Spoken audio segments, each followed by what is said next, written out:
Morning, Katie. Good morning.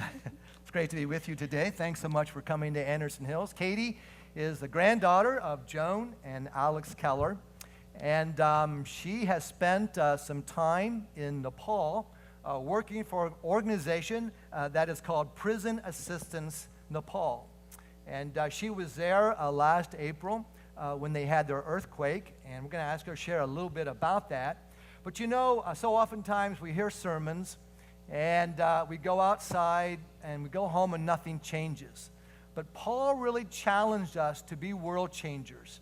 And I think that's exactly what Katie has been trying to do in her little area.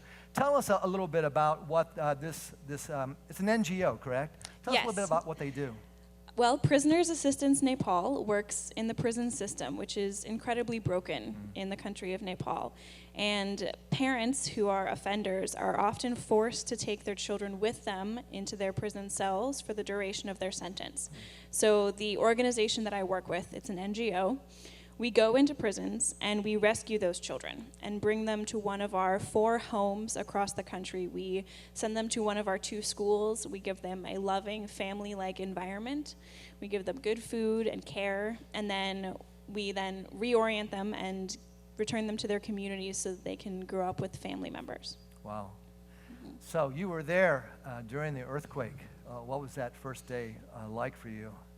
Well, it was terrifying. I was in my apartment on the 3rd floor when the earthquake hit, and the shaking was so strong that everything fell off the shelves and my chandelier crashed from the ceiling. I had to brace myself in the doorframe of my bathroom.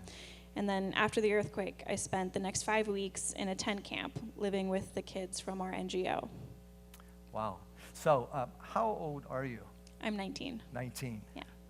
So how did your family feel about you staying there? They were very worried, obviously. They all wanted me home as soon as possible. So from that first day, I got a lot of calls and a lot of emails from family across the world asking me to come home. And I decided to stay, and I sent them all an email about it, explaining why I thought I was in the right place at the right time. And all of the emails stopped when my grandmother, Joan Keller, who's a member at this church, sent me an email back and said that she changed her mind and that she thought my work was in God's hands, and left it up to that. So once Grandma decided, that was it. Pretty much, yes. Kind of like that in my house, too, yeah. Yeah. Why? What made you decide to stay? Well, I mean, it's a place that I've been going to for a long time, so I have a deep connection with the people there. I have a lot of people that I love and care very much about, but, you know, when I was there and, you know, lived through that first day, and I felt like I made it. I was like, you know what? I made it through this day. I survived this.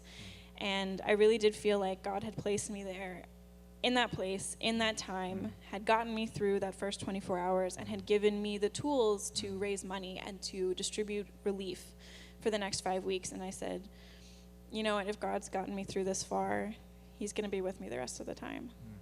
So you knew that you were chosen for a purpose for that time in that place. Yeah, I did. Very cool, very cool. So one of the organizations over there in Nepal during the earthquake was our own ImCore, also known as United Methodist Commission on Relief. Tell us a little bit how you worked with that organization.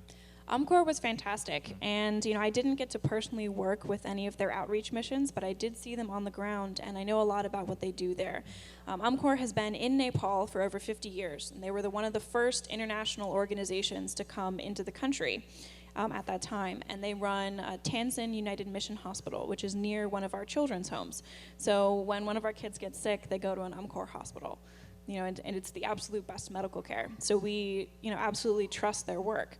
And after the earthquake, they were immediately on the ground working through local communities and working through the Methodist parishes in the Kathmandu Valley.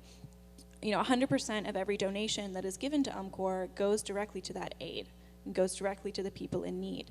So they work with underprivileged children and kids at risk, and also on these medical missions, and have done a fantastic job of ministering to people in post-earthquake Nepal.